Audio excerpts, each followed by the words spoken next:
Hola, ¿cómo están? Bienvenidos de nuevo a El Mamotreto. Esto es un videoblog sobre libros de divulgación científica y ensayo. Mi nombre es Laura y el día de hoy les voy a hablar sobre dos libros de 5 estrellas muy buenos que les recomiendo que se lean. Son libros de temáticas diferentes, pero son iguales de buenos. Vamos a empezar con El Antídoto. Este libro es de Oliver Burkeman y tiene como unas 250 páginas, así que es cortico.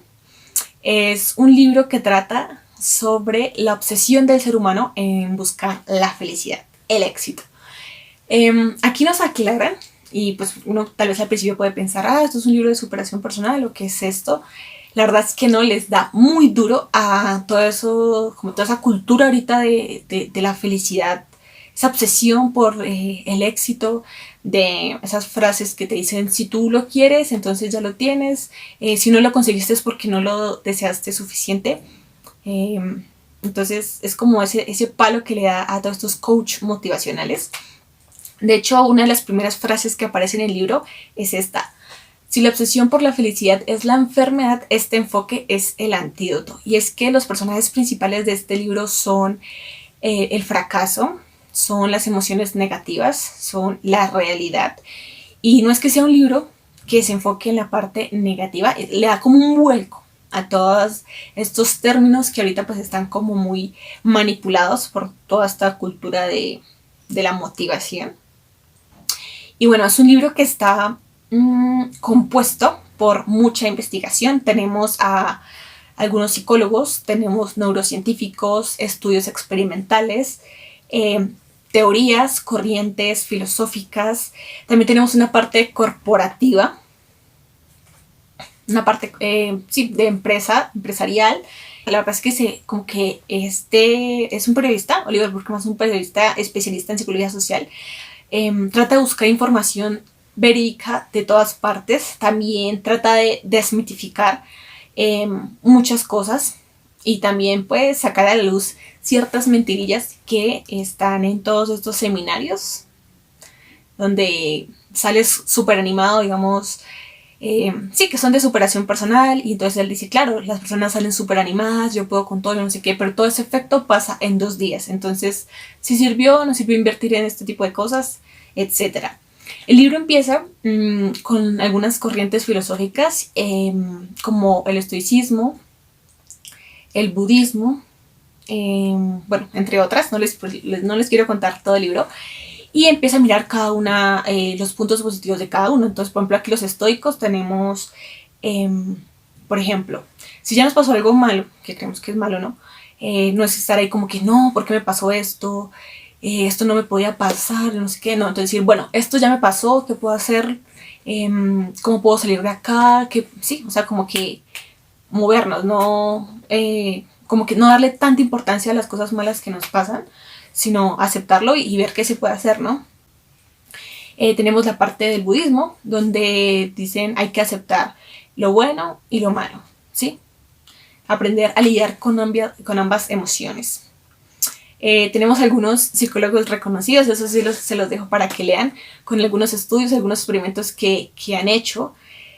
Y pues la verdad es que es muy gracioso también porque cuando este periodista acude a ellos, se hace una inmersión en cada una de estas corrientes, entonces en sus dictámenes, ¿sí? Él se somete incluso a una parte donde se fue como un sitio de meditación, duró como una semana creo que fue, y nos contó su experiencia, si funcionó, no funcionó, duró poquito el efecto, qué aprendió de ello, etcétera, ¿sí? Entonces es como se ve el compromiso de este autor con su lector para darle todos los puntos de vista y que uno mismo vaya absorbiendo lo que uno piensa que le sirve, que no, etcétera.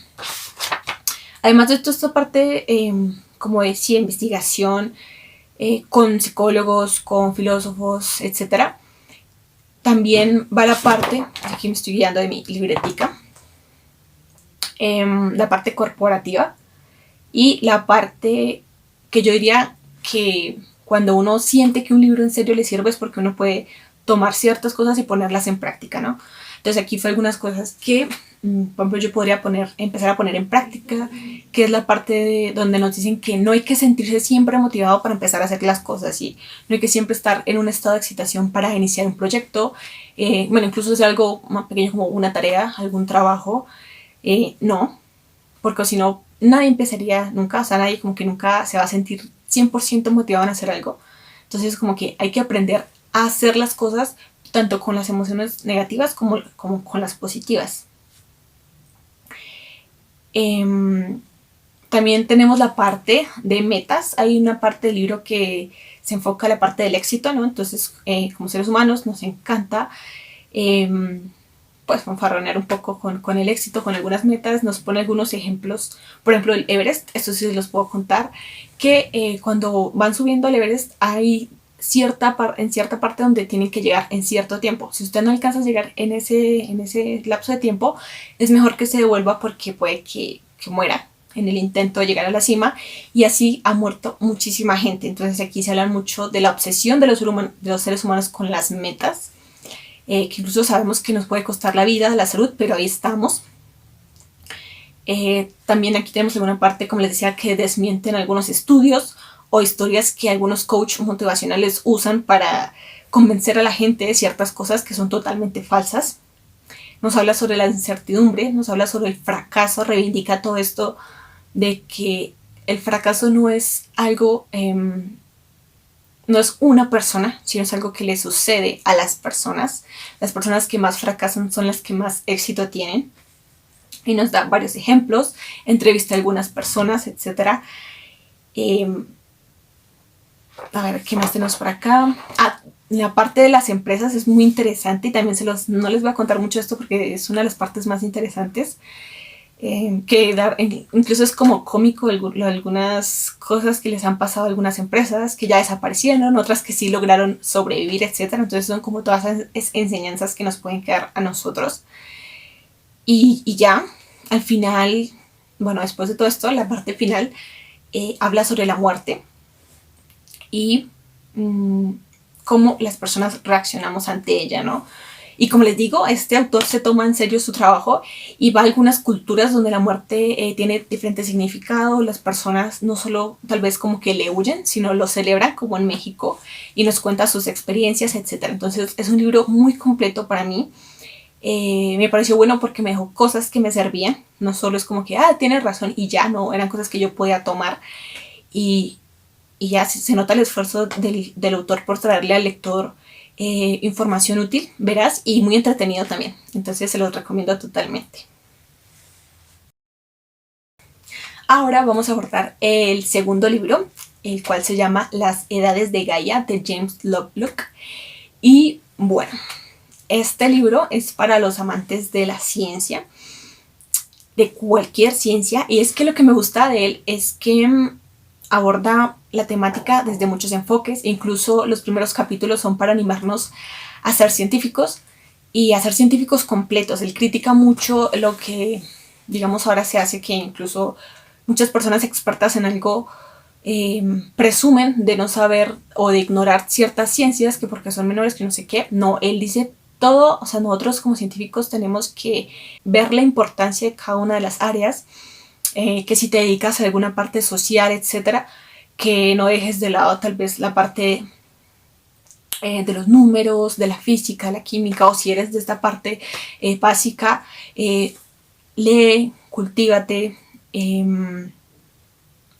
no sé, estar al corriente de lo que pasa, de todos los campos de la ciencia, porque él critica mucho esto. Él es médico y terminó trabajando en la NASA, en la parte, bueno, la verdad es que todo esto de las edades de Gaia nació de un proyecto donde querían ver si había vida en Marte. Entonces en la NASA contrataron personas de todos los campos y desde allí empezó toda su carrera, todo lo que él hizo.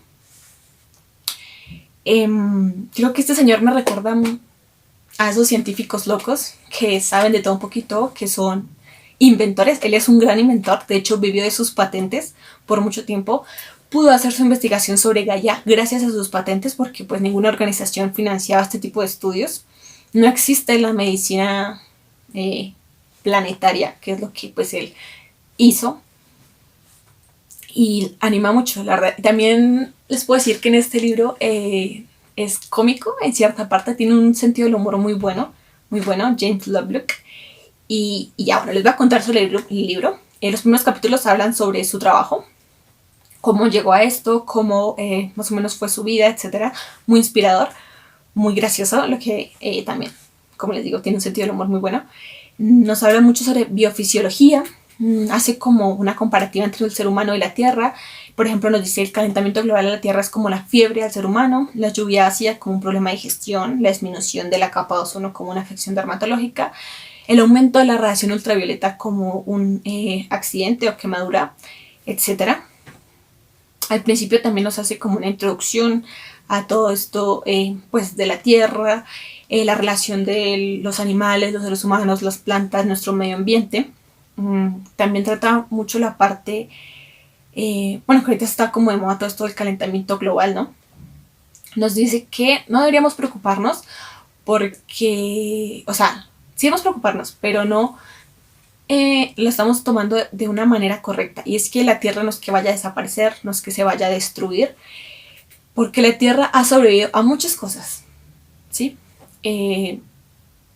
La Tierra va a activar un mecanismo, o sea, su homeostasis va a hacer que cambie ciertas cosas para que ella siga pues sobreviviendo a todo esto, pero esos ajustes puede que nos afecten a nosotros como seres humanos, ¿sí? Entonces, lo que ahorita va a dar la extinción no va a ser de nuestro planeta, sino de nosotros, porque la Tierra con todo su arsenal para poder sobrevivir va a ajustar ciertas cosas, pero pues lo que va a terminar perjudicando es nuestra forma de vivir. Incluso puede que ya no hayan condiciones para que nosotros seamos la especie dominante, tal vez ya sea otra especie la que empiece a dominar cuando esta Tierra empiece a hacer sus ajustes. Nos plantea una nueva teoría de la evolución, donde nos dice que la evolución de las especies no es independiente de la evolución de su ambiente material. Hace ciertas colaboraciones con algunos científicos, nombra a Eugene Odum, nombra a Lynn Margulis, una reconocida bióloga. También nos empieza a hablar como un tipo de biografía, nos empieza a hacer una biografía de la Tierra, entonces qué pasó en el proterozoico, en el fanerozoico, etcétera, cómo funcionaban las cosas, qué seres vivos habían. También una parte muy importante que me gustaría nombrar es sobre las plantas C3 y C4. Las plantas C4 necesitan menos dióxido de carbono y la mayoría de ellas tienen finalidades agrícolas, ¿sí? Entonces nuestro problema ahorita es que hay mucho dióxido de carbono y como ahorita también tenemos que alimentar muchas bocas, entonces estamos talando y terminando con todas estas plantas o árboles nativos que puede que no ayuden en el campo de la agricultura, pero sí están allí por alguna razón. Los estamos cambiando por plantas C4 y entonces en lugar de ayudar a todo este problema de exceso de CO2, pues estamos colocando plantas que absorben menos, entonces nos estamos ayudando a eliminarnos de la faz de la Tierra. Aquí nos dice que un cambio ambiental es igual a un cambio en especie dominante, entonces yo creo que ya con esto vamos viendo qué está pasando con nosotros, con nuestra relación con la Tierra. Nos tira algunos datos súper interesantes de nuestro planeta sobre ciertos ecosistemas, que me pareció muy interesante. También es un científico muy aventurero, es que es como ese ideal que todos queremos ser.